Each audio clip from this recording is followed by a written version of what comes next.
This video is sponsored by Connell Guides. To get your hands on the most intelligent study guides on the market for GCSE and A-level English literature, as well as GCSE and A-level history, visit connellguides.com and use code RS15 at checkout for 15% off your order. Who is Benvolio and how is he presented in William Shakespeare's play Romeo and Juliet? Let's find out.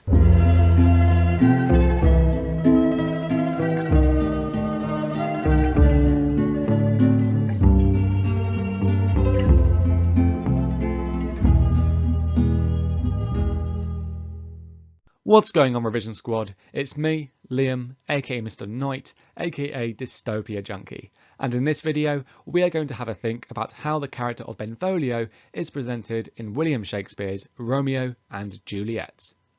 To do that, we are going to do a few different things. First, we are going to consider who Benvolio is as a character, what his story role is, and what he might come to symbolise, represent, or be a metaphor for. After that, we are going to analyse a bunch of quotations, looking at which impressions they create of Benvolio and how Shakespeare's language choices or writerly techniques help to create those impressions. Then, before wrapping up, I will ask a big question for you to reflect upon, which I hope will help to consolidate your understanding of Benvolio. My aim here is to help you out as you study or revise Shakespeare's play. If I am successful in doing that, please do let me know by giving this video a like, writing a comment on it, sharing it around with anybody else who might find it useful, and of course subscribing to my channel if you haven't already.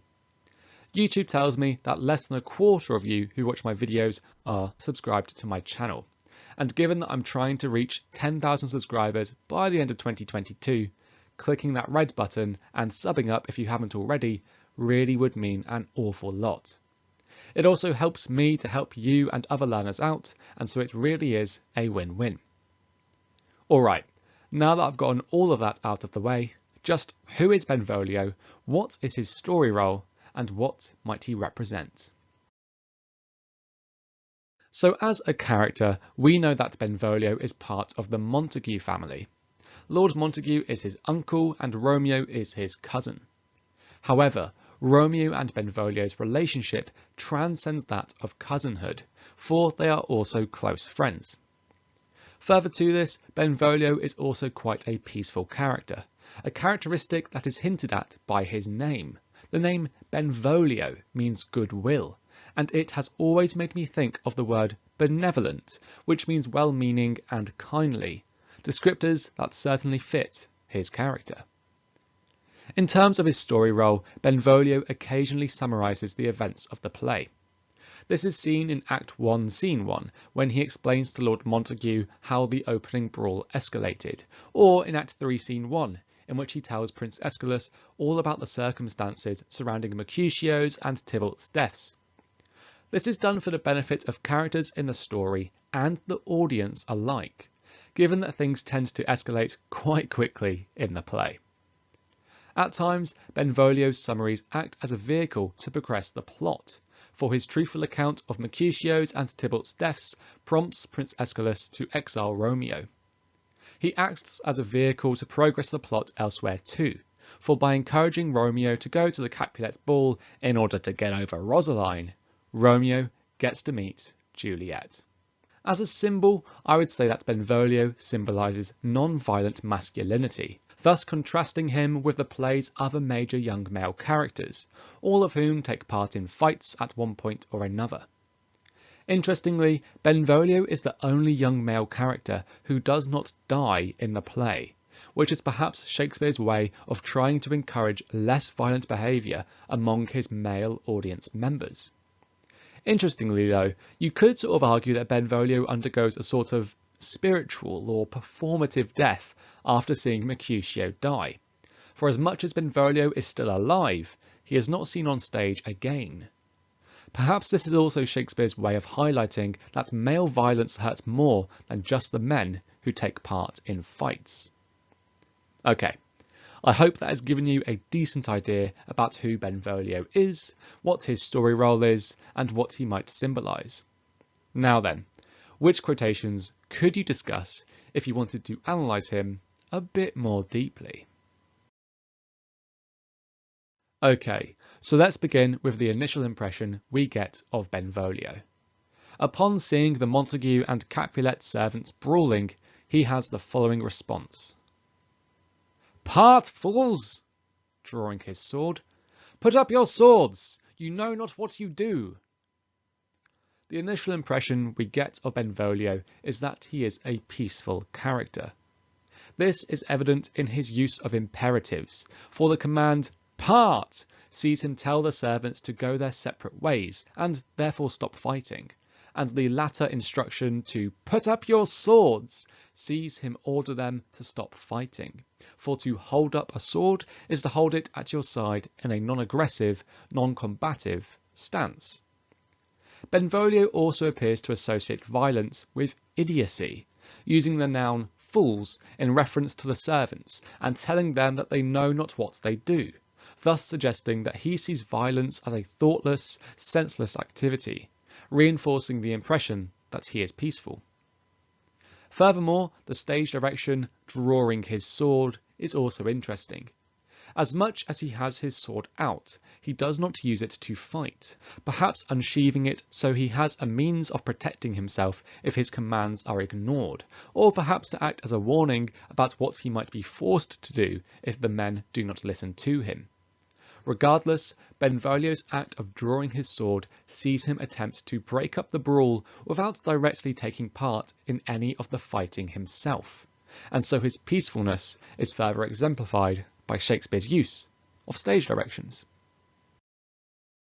Once the brawl has been broken up and he has finished chatting with Lord and Lady Montague, Benvolio meets his friend Romeo. Noticing that Romeo is sad, Benvolio asks, "What sadness lengthens Romeo's hours?" By asking Romeo what the cause of his sadness is, Benvolio is presented as a caring person who is concerned about his friend. This is, of course, apparent in the fact that he asked Romeo a question, rather than telling him to get a grip or ignoring his sadness entirely. But so too is it apparent in how Benvolio phrases his question.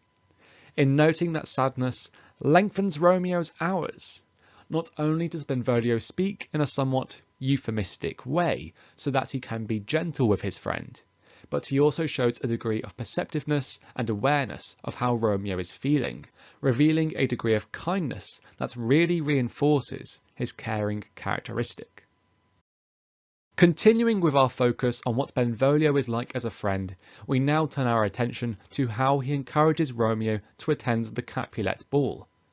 Moving forward to Act 1 Scene 2, we see him say, "Go thither, and with an attainted eye compare her face with some that I shall show, and I will make thee think thy swan a crow."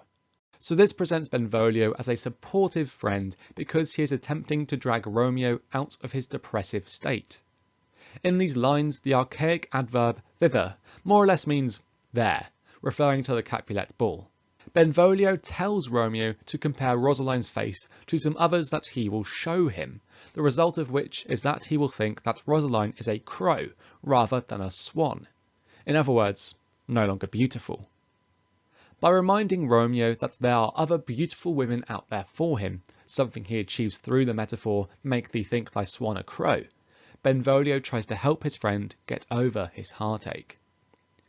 Furthermore, the repeated use of the first-person pronoun I really stands out to me in these lines. This repetition sees Benvolio stress the idea that it is him who shall show Romeo some beautiful women and will make him think that Rosaline isn't all that pretty. This emphasis suggests that, rather than just drag Romeo to the party and leave him to his own devices, Benvolio is going to go out of his way to actively help his friend. Now, I don't know about you, but that sounds pretty supportive. Let's jump forward to Act 3, Scene 1, which is a pretty important scene if we want to consider how Benvolio is presented in the play. To begin, let's consider two quotations at the same time. Those quotations are, "I pray thee, good Mercutio, let's retire. The day is hot, and the capels are abroad, and if we meet we shall not scape a brawl, for now these hot days is the mad blood stirring. And we talk here in the public haunt of men, either withdraw unto some private place, or reason coldly of your grievances, or else depart.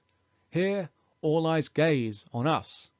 So the first quotation comes from the very start of the scene, and it sees Benvolio talk to Mercutio. The second quotation occurs slightly later in the scene, when Tybalt and his companions make an appearance. Now these quotations do lots of things. They reinforce the impression that Benvolio is peaceful, they suggest that he is law-abiding, and they imply that he is perhaps cowardly. Benvolio's peacefulness is evident in both quotations. When he suggests that he and Mercutio ought to retire because they would be unable to escape a brawl if they run into the Capulets, we see that he does not want to fight, which makes him a peaceful character. Likewise, the entirety of his dialogue in the second quotation sees Benvolio attempt to de-escalate the situation and talk Tybalt and his companions down from a fight. Indeed, when he tells them to reason coldly or else depart, the adverb coldly means logically, dispassionately, or without emotion, the opposite of what a violent conflict might entail. Whereas the verb depart, of course, means leave. As such, Benvolio's ultimatum is a peaceful one, as both options he provides are non-violent. Benvolio's law-abiding nature is seen in how he expresses concern that he and Mercutio are unable to escape a brawl. We know that Prince Aeschylus forbids the Montagues and Capulets from fighting earlier in the play, and so by showing some worry about being unable to avoid a fight if the Capulets turn up, we see that Benvolio likes to play by the rules and respects authority. This is also apparent in how he reminds Tybalt and his companions that they are in the public haunt of men, where all eyes gaze on them, because Prince Aeschylus expressly forbid the Montagues and Capulets from disturbing our streets again. By reminding even his enemies of the prince's commands, Benvolio's law-abiding nature is really emphasised.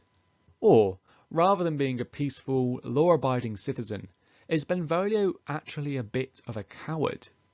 When he bemoans the fact that the day is hot, the consequence of which is that the mad blood is stirring, Benvolio expresses concern that people are likely to be more aggressive or inclined to making emotional outbursts because of the warm weather, something that was widely believed in Shakespeare's time. By worrying about this, you could argue that Benvolio is cowardly because he does not want to be around violence. Likewise, when he tells Tybalt and his friends to withdraw or reason coldly as he attempts to talk them out of a fight, is he doing this because he is peaceful and law-abiding, or simply because he does not like conflict? Later in Act 3, Scene 1, Benvolio is presented as perceptive. Now this is apparent when he asks Mercutio, who has just been stabbed by Tybalt, "What? Art thou hurt?" This short quotation creates the impression that Benvolio is perceptive because his question reveals to us that, rather than getting caught up in the conflict, he is immediately aware of the repercussions of violence. This quotation also reinforces the earlier impression that he is a concerned friend. However, rather than being concerned about Romeo, Benvolio shows concern for Mercutio's health and well-being. As such, he is not just a good friend to Romeo, but a good friend generally. But Benvolio really is a good friend to Romeo. Let's have a look at his dialogue following Romeo's murder of Tybalt, which is: "Romeo, away! Be gone! The citizens are up and Tybalt slain. Stand not amazed. The prince will doom thee death if thou art taken. Hence, be gone! Away!"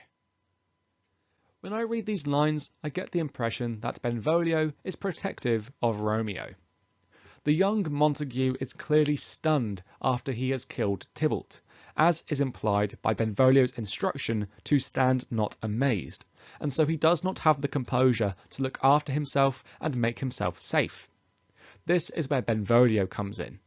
The imperative, "Romeo, away, be gone!" sees Benvolio command Romeo to run away, the urgency of which is illustrated through Shakespeare's use of an exclamation mark. Benvolio wants Romeo to run away because the prince will doom him to death if he is caught, and so Benvolio's command not only sees him make up Romeo's mind for him, but it sees him attempt to protect his friend by preventing his execution. I mean, you can't execute what you can't catch, after all. These lines end with a second use of the word away, and so Benvolio really stresses to Romeo the importance that he is not found or caught following his murder of Tybalt. Overall then, because Benvolio makes up Romeo's mind when he is too stunned to think for himself, Benvolio protects his friend by preventing his capture. But that doesn't mean that Benvolio would do anything to protect Romeo. For example, he would not lie to an authority figure. Once Prince Aeschylus arrives on the scene following the murders, Benvolio states, "Oh, noble prince, I can discover all the unlucky manage of this fatal brawl." This quotation suggests to me that Benvolio is law-abiding and respectful of authority, even if it means snitching on his friend. The adjective noble in O noble prince sees Benvolio flatter Prince Aeschylus, suggesting that he respects authority, and his offer to discover all sees him promise to tell the prince an honest account of the events of the afternoon, an effect particularly evoked by the use of the determiner all. Now, using our knowledge of the play, we know that Benvolio does indeed tell Prince Aeschylus that Romeo killed Tybalt, but he does contextualise this by explaining that this was only born out of revenge for Tybalt killing Mercutio. As such, Benvolio's honesty comes at the cost of him potentially assisting with his friend's execution. The prince did promise death to any Capulet or Montague caught fighting, after all. Perhaps this is why Benvolio is not seen again in the play following this scene. By respecting Prince Aeschylus's authority above all else, Benvolio betrays his friend and cousin, a betrayal that constitutes a spiritual death, given the importance of family loyalty in both Elizabethan England and Renaissance Verona. So that's it for my quotation analysis in this video, but don't stop watching just yet, as that would mean that you would miss out on today's big question, and you wouldn't want that, would you? So then, today's big question is, which quotation best sums up Benvolio, and why? Now feel free to do whatever you would like with that question. You could use it to form the basis of a mind map or flashcard, you could use it to stimulate discussion or debate with your friends and classmates if you are revising together, or you could use it to prompt a short evaluative paragraph. And you know where would be a great place for you to write that paragraph? That's right, the comment section down below. It always brightens my day to see the amazing ideas that you lot come up with, and if you're brave enough to share your ideas with me, I'll make sure to give them a read and provide some quick feedback too. So why not give it a go? And with that question still lingering in your mind, I guess it is time to wrap up this video. Genuinely, I really do hope that you found this video to be helpful and that you feel a bit more confident when it comes to studying or revising Shakespeare's play as a result of watching it. If this video has indeed helped you out, please do consider giving it a like, writing a comment on it to let me know, sharing it around with anyone else who might benefit from watching it, and of course subscribing to my channel if you haven't already. Thank you so much for watching. Please remember that, as always, I hope that you have an awesome rest of the day. If you are revising, please do take frequent short breaks, as a burned out student is not a happy or successful student, which is what I think you deserve to be. So what could we say about Benvolio? Well, we could say that he is peaceful, or that he is law-abiding, or that he is a really good friend.